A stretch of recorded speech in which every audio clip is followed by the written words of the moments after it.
Hello and welcome to another edition of the E-Info News Paper Review. Today is the 1st of March and I'm joined by Bryce Donaldson and John Menzies to talk about all the sporting stories from today's papers. And we kick off with the Herald. And perhaps the biggest controversy in Scotland this week has been Brendan Rodgers' move to Leicester City from Celtic. Celtic fans were hoping the manager would stay for 10 in a row, but indeed he has gone to Leicester. But it turns out, Bryce, he's forced to deal himself. Yeah, he clearly wasn't as big a fan as what he once claimed he was.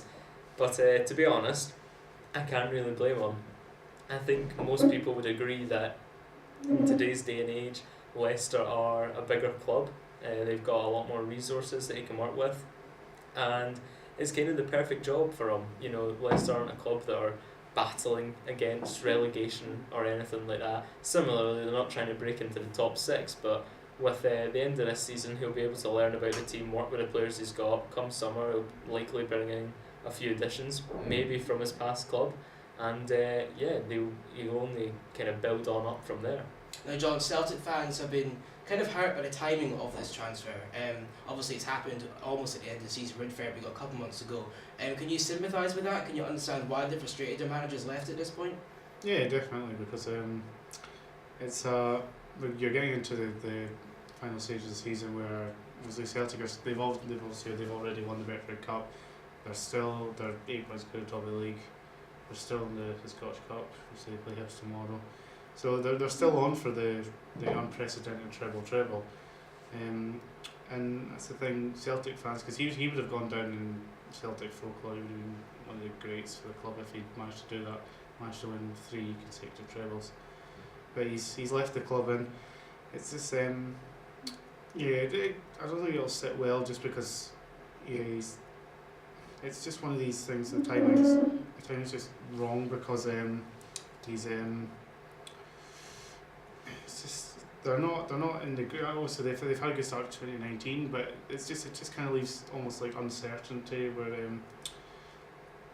the switch over to a manager mid-season, it can go one of two ways for Celtic. It could impact poorly on the players, but obviously they got the replacement quickly. But yeah, definitely, because it's just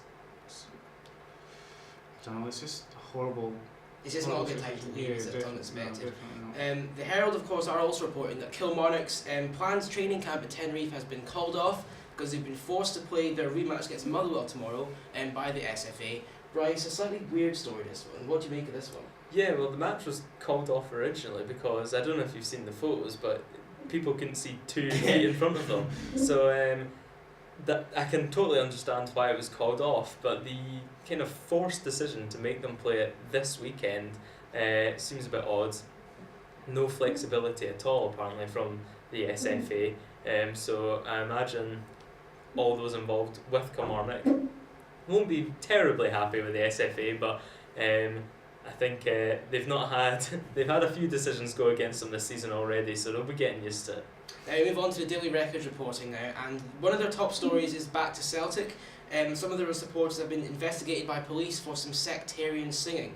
We've also had further newspapers reporting on this. The Scotsman said that Deputy Chief Police Constable Will Kerner believes that this is becoming something that's normal in football, which obviously we don't want to see.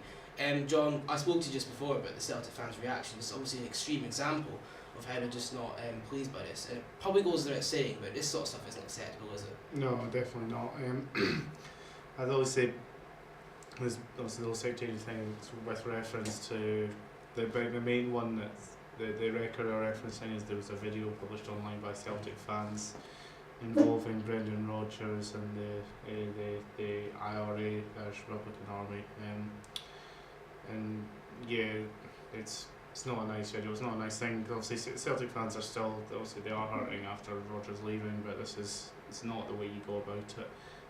Singing things like that, it's pretty. As the record says, it's pretty disgusting. But yeah, sectarianism as a whole. Obviously, you heard Steve Clarke talking about it a couple of weeks ago after going to Rangers. The whole abuse he was getting from them about sectarianism. Yeah, I can sort of see why they're saying it's becoming normal now, because it almost seems to be every second week you're hearing about sectarianism from fans in Scotland. So it's kind of something that's almost become embedded in Scottish football society, where which it shouldn't be, because it's not a nice thing at all, the whole sectarianism. And yeah, it's just something. It's like homophobia or racism and all that. It's just Needs wrong. stamped out, doesn't Yeah, it? definitely. Yeah. And I think you're right, it does kind of seem to be a problem that's more specific to Scotland. We don't want to dwell too much on that, obviously.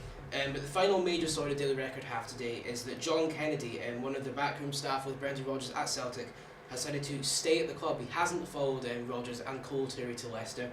He claimed that nobody's bigger than Celtic and he backs Neil Lennon to succeed. Of course, Neil Lennon is the man that's coming to replace Brendan Rodgers until the end of the season at least. First of all, Bryce, do you agree that nobody's bigger than a football club, and do you back Lennon to succeed? To an extent, I think there are certain players like the Ronaldos and Messis, which, you know, the global superstars maybe are slightly bigger than the clubs that they play for, but definitely not anybody in Scotland, and especially not a manager. So I think it's one of these things that they will move on from. As far as Neil Lennon, he has obviously been at Celtic before. This is his second spell as a manager there, and he was very successful the first time around. I don't see why he wouldn't be successful the second time around. He's only played one game so far, but he managed to bring it back against Hearts, and if he can keep those kind of performances up, there's no reason why he can't pick right up from where Rodgers left. Now moving on to the Metro now, and Paul Heckingbottom, the new Hibs manager, has said that it's weirder for Lennon to return to Easter Road this weekend than it is for him to face his predecessor. Of course, Hibs host Celtic in the Scottish Cup quarter-final tomorrow. Bizarre timing, I guess, John. We've got Neil Lennon's just coming to Celtic. His second game is against Hibs. First of all, I'm going to ask you about the game in general, and then, of course, about these two managers, because Heckingbottom has said that it's weirder for Lennon to come back to Easter Road. Do you agree with that statement, and do you think Hibs actually have a chance on Saturday? No, I would definitely agree, because obviously the way Lennon left the club, it's just a strange circumstances. Obviously, it's said by mutual consent. The whole way that it was quite an odd way the whole thing came around. So yeah, it will be sort of strange, because obviously he only left 6 weeks ago or something, if that. So yeah, it'll be odd. It'll be interesting to see what sort of reception he gets from the Hibs fans, because by and large, I think he had a good rapport with the Hibs fans. Obviously that's probably gone down a little bit since he has left, the surroundings of his departure. But yeah, I think Hibs certainly have got a good chance. They've got a good record at home against Celtic under Brendan Rodgers. Brendan Rodgers never won at Easter Road as Celtic manager against Hibs.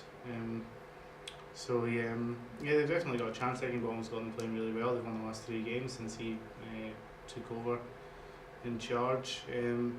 But obviously, you look at Celtic, a lot of times they don't have to play their best to get a result.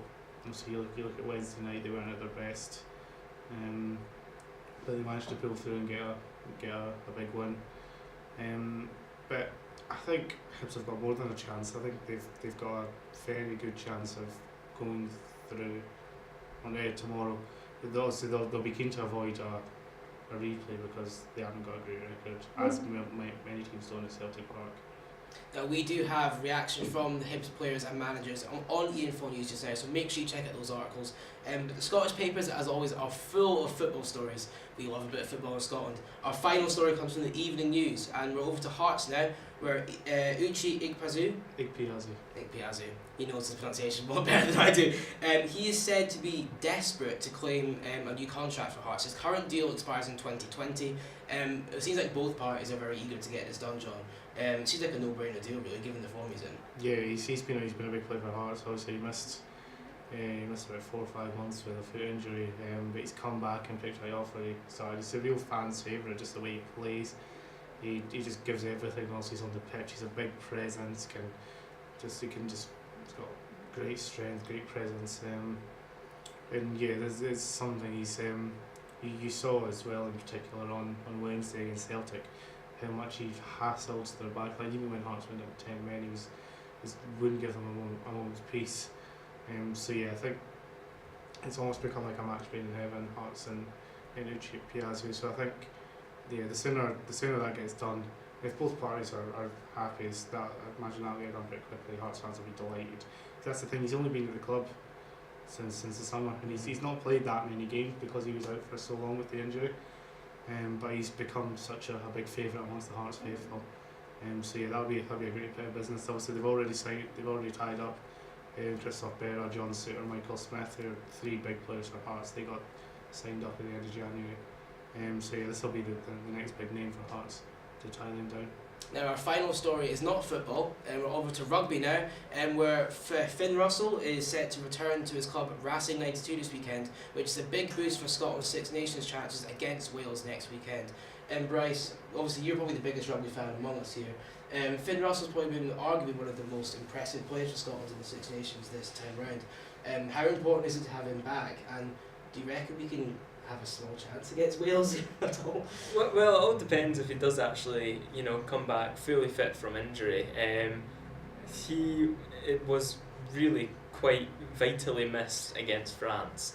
He is one of the best players best playmakers that has played for Scotland in the last decade.